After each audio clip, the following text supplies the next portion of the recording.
Congruence in right triangles. What is a right triangle? 90-degree A triangle with a 90-degree angle? triangle. Yes. What do we call the side that's opposite the 90? Has a special name. Cube. What is it? Hypotenuse. The hypotenuse. Okay, so what we're going to call this first theorem is hypotenuse-Leg theorem.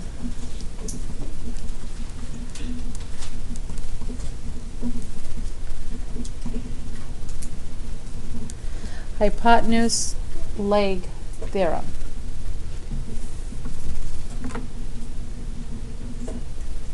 Which states if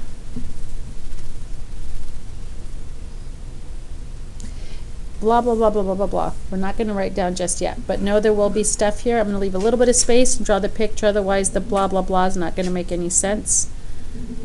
So leave some space up there because we are going to write.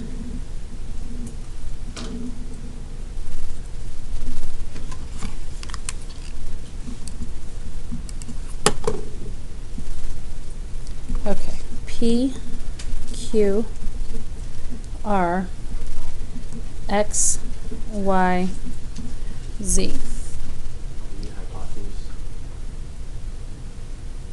Yes. Hypotenuse. There you go. Thank you. The hypotenuse leg theorem. They spelled it like that. I was like, you guys do the same thing. It's really very Thank you. The hypotenuse leg theorem. If triangle P, Q, R, and triangle X, Y, Z are right triangles. I'm going to go ahead and put that marking in there, here and here. If the marking's not given, or if it doesn't state that it's a right triangle, can you put them in there on your own and say it looks like a right triangle? No, it needs to be stated or marked in there in some way where you can know that it is a right triangle. You can't just say it looks like one. Okay. And PR is congruent to XZ. We're going to mark that one. PR is congruent to XZ. What do we call these two sides here that I just marked? Those are the ones with the special name. We don't know that they're base angles. I'm pointing at the side. What do I call this side in the reference to the right triangle?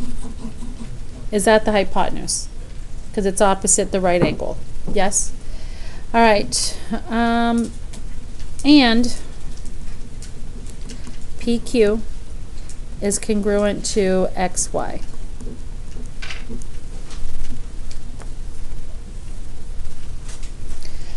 Okay, where's PQ?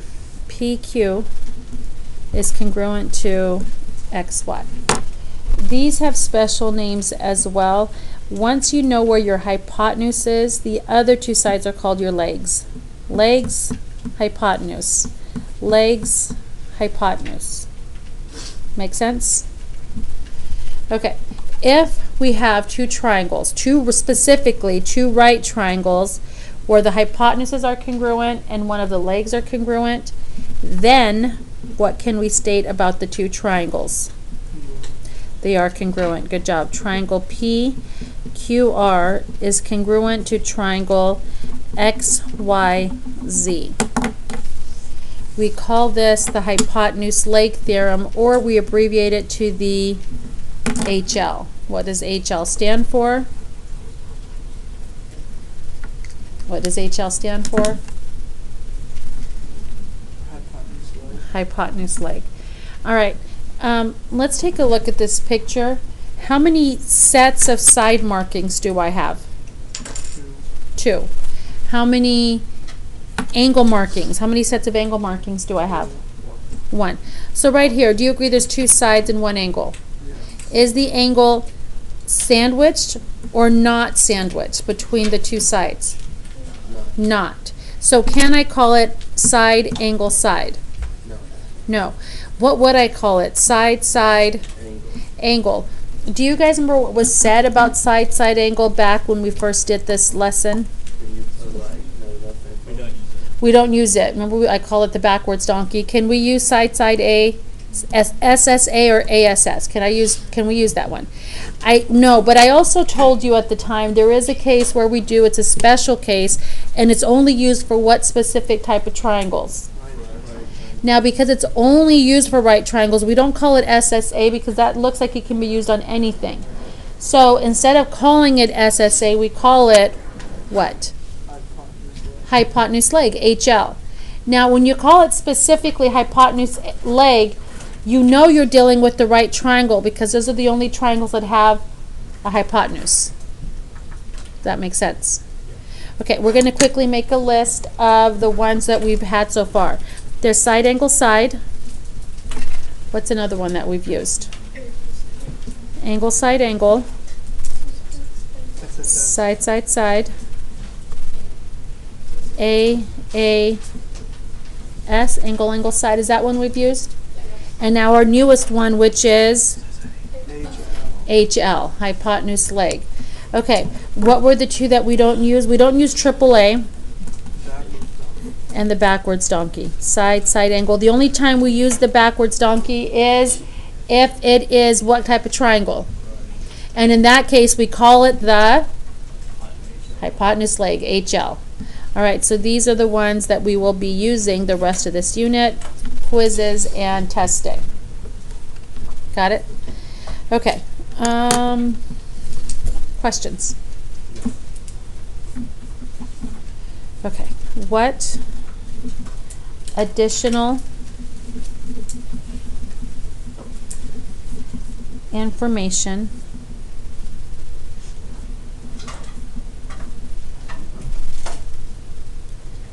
would prove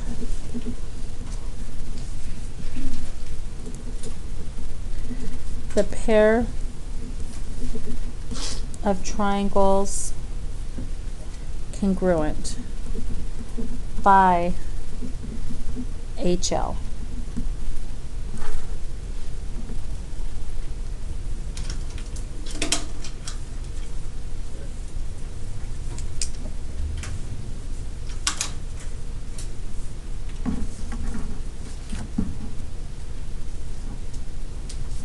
Okay.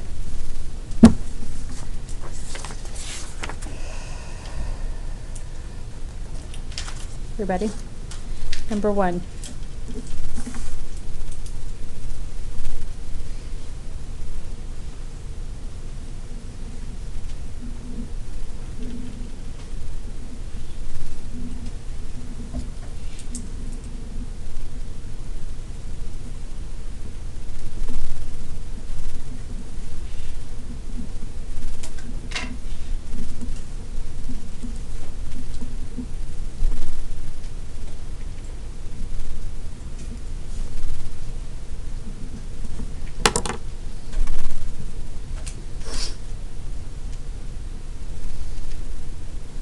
All right.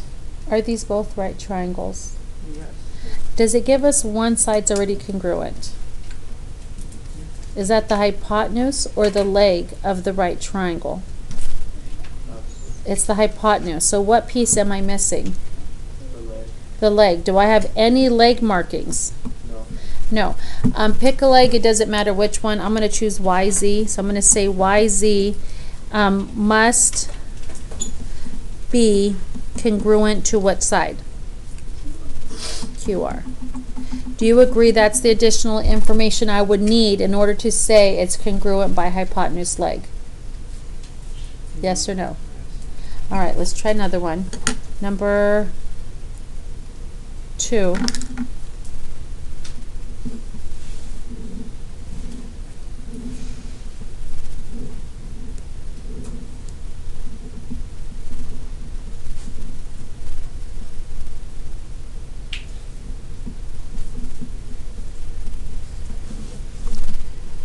Okay.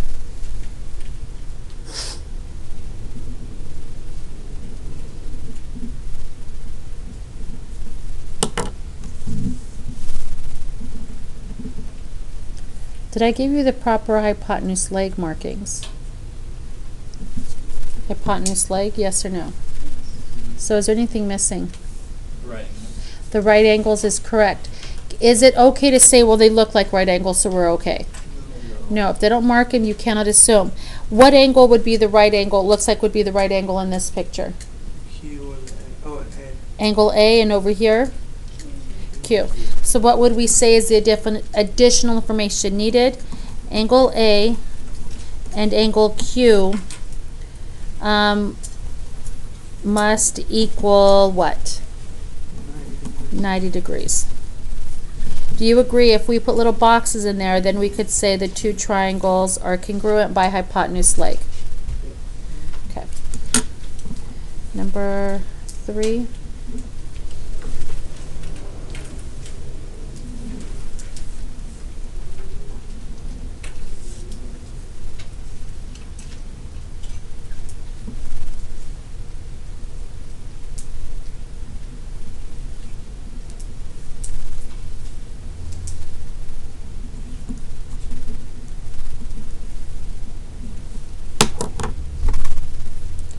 Do I have two right triangles in there? Yes or no? Okay.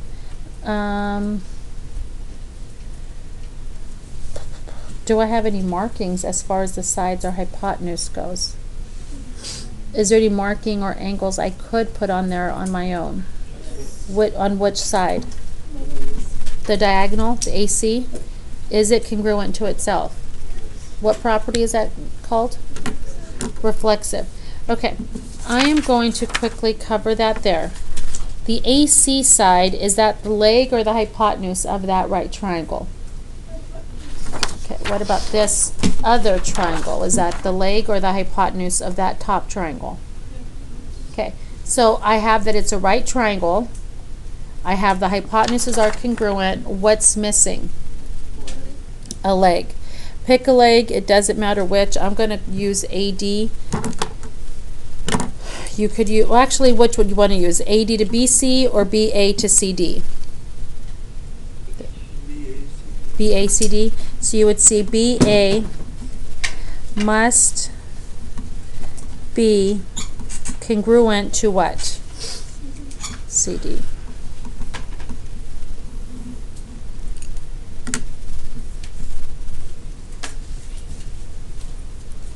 Questions? Okay, number 4.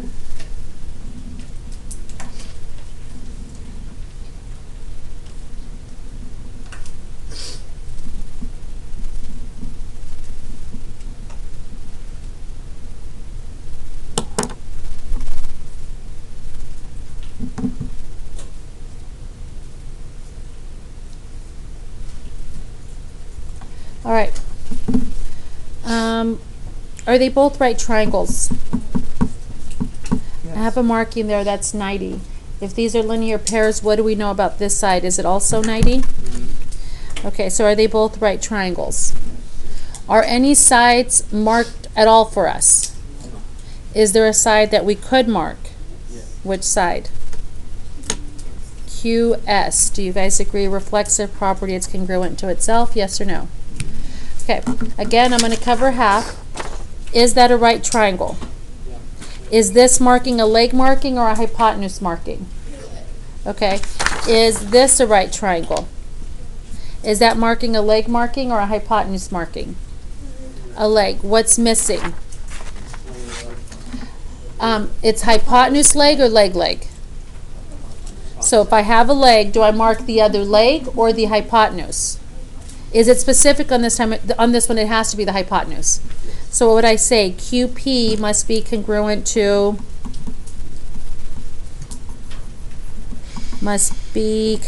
what? PQ, and you said QR? Wait, how do you know if it's a leg or a hypotenuse? The hypotenuse is always opposite the 90. That's the hypotenuse. And the sides that are not opposite the 90 are the legs. It's a good question. Did everybody hear the question and the answer? How do you know whether you're dealing with an H or an L? Opposite the 90s are your hypotenuses, the H's, and these two would be the legs. Questions?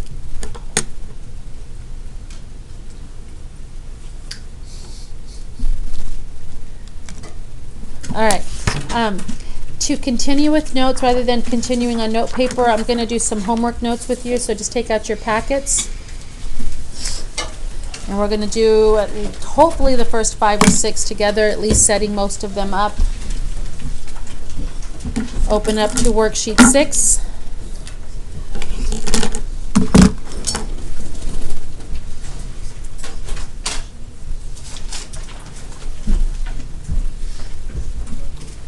Everybody there?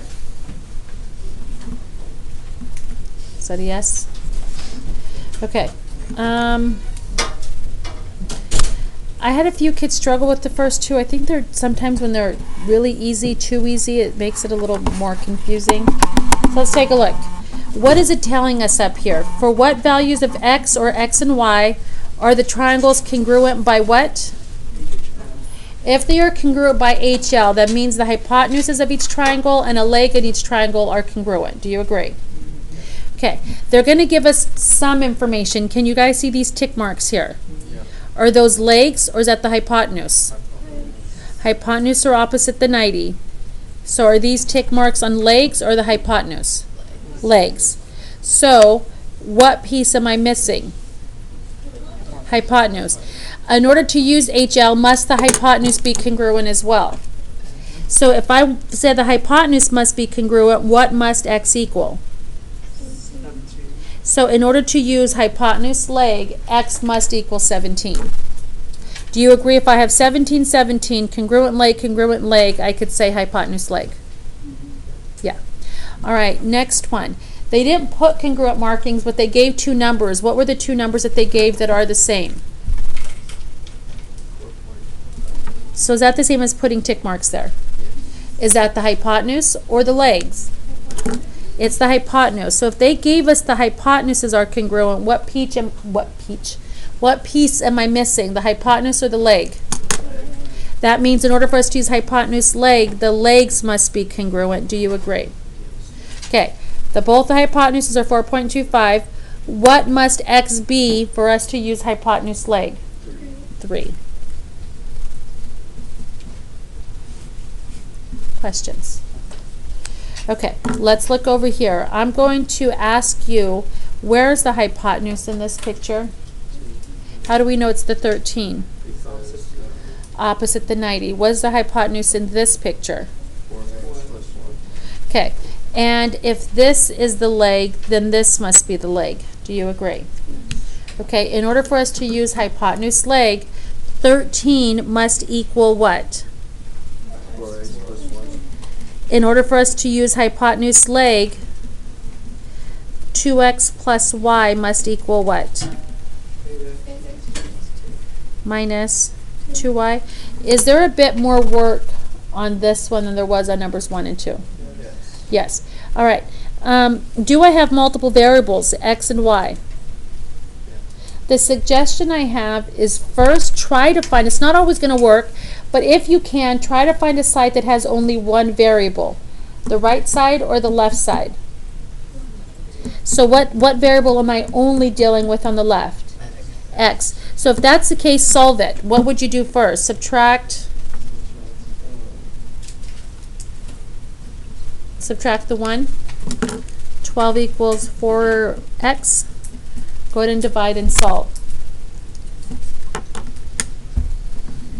We get 3x. 3, x equals 3. Anybody else that far ahead? Do you get x equals 3? What do you do? How can I use a volunteer? Raise their hand. Explain to the class how.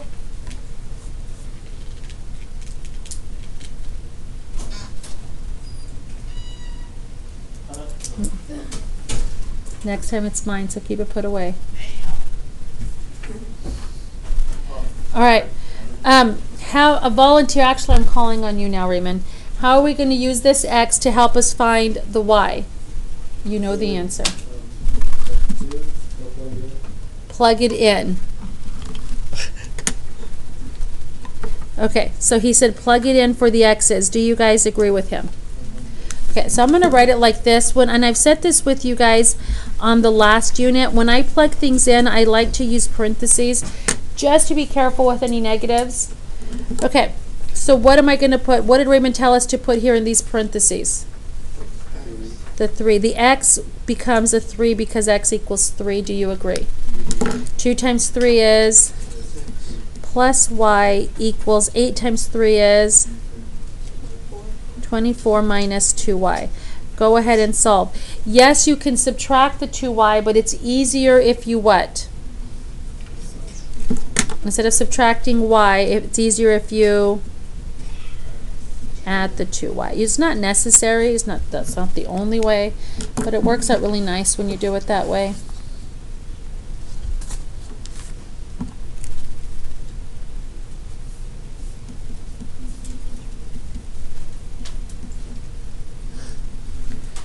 Those of you that are far enough ahead, what would you subtract next?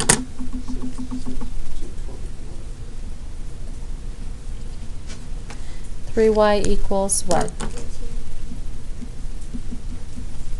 And then divide both sides by 3. You're a step ahead of me. What does y equal? 6. Okay. Do you need to know how to do something like this on the test? How to do this level of solving one side, plugging into the other, and solving? Okay. Next one. I want to use hypotenuse leg. What marking am I marking? The hypotenuse or the leg? What is the hypotenuse in the second picture? So my equation would be 2x plus 1 equals what? X plus 3. And my legs would be what? X plus y equals 3x minus 3y.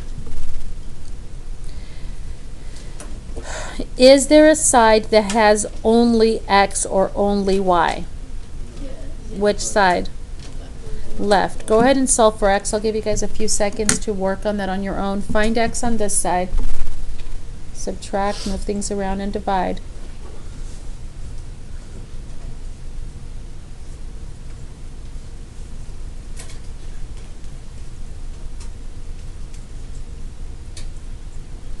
All right, what does x equal? 2. Now, who can remember what we do after we find? It's not always going to be x that you find first. It might be y.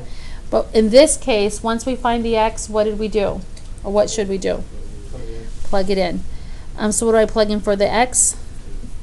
Plus y equals 3 blank minus 3y. What do I plug in this blank? 2. 2 plus y equals 6 minus 3y. You could subtract the y over. I would add this 3y that way to make it positive. Totally up to you.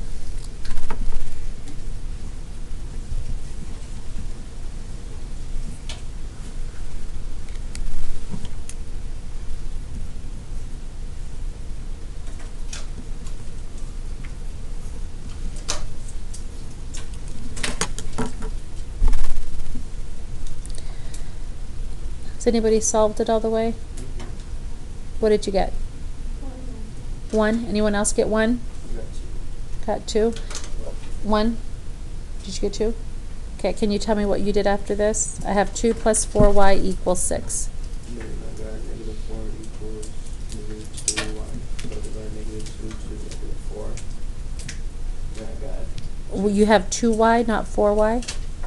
Yeah, I got negative 4y. Okay, negative. Okay, read what you have again. Negative 4 equals negative 2y. So I divided... Can I see your work? Can you bring it up here?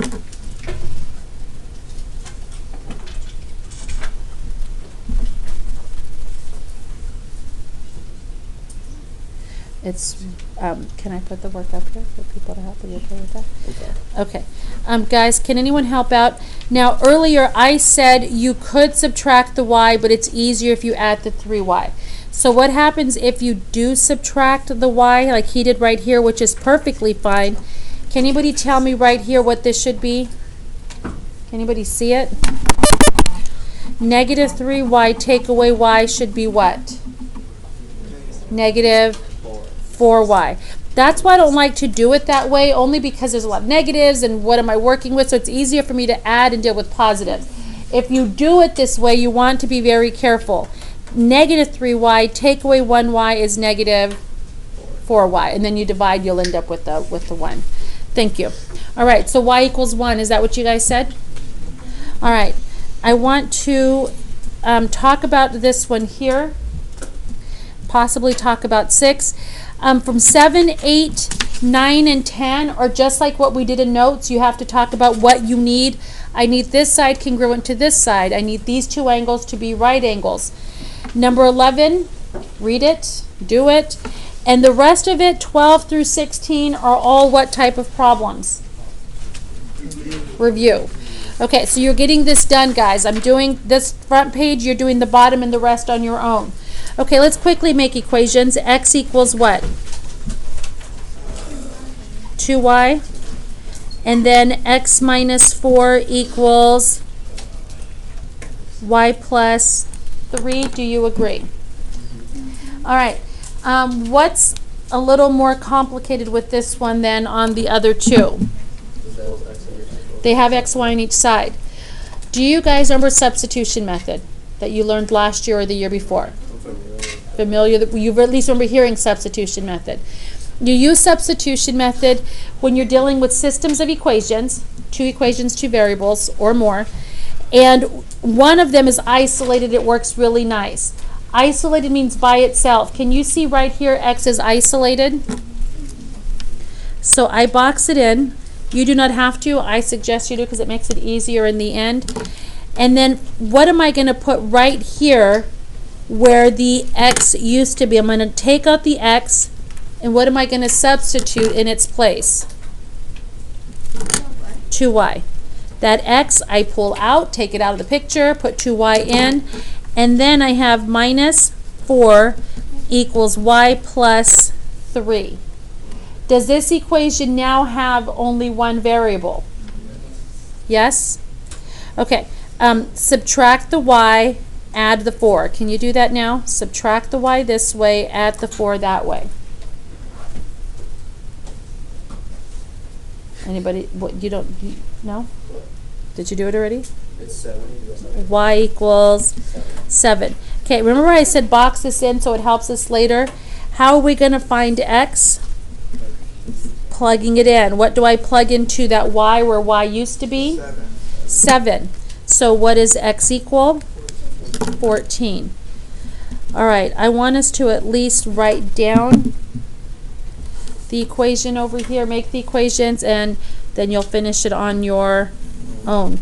Y plus 5 equals 2y minus x, and then what do I have on the other for the other equation? Equals. Is anything isolated on either side? No. You do have extra work. I will give you one hint. The easiest thing to isolate in this particular problem is that y. When you isolate that y, what are you going to subtract to both sides? When you're trying to get the y by itself, what are you going to subtract over? What are you going to subtract over?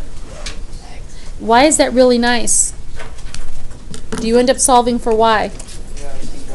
What does y equal? And then you plug it in and you finish the rest on your own. Got it?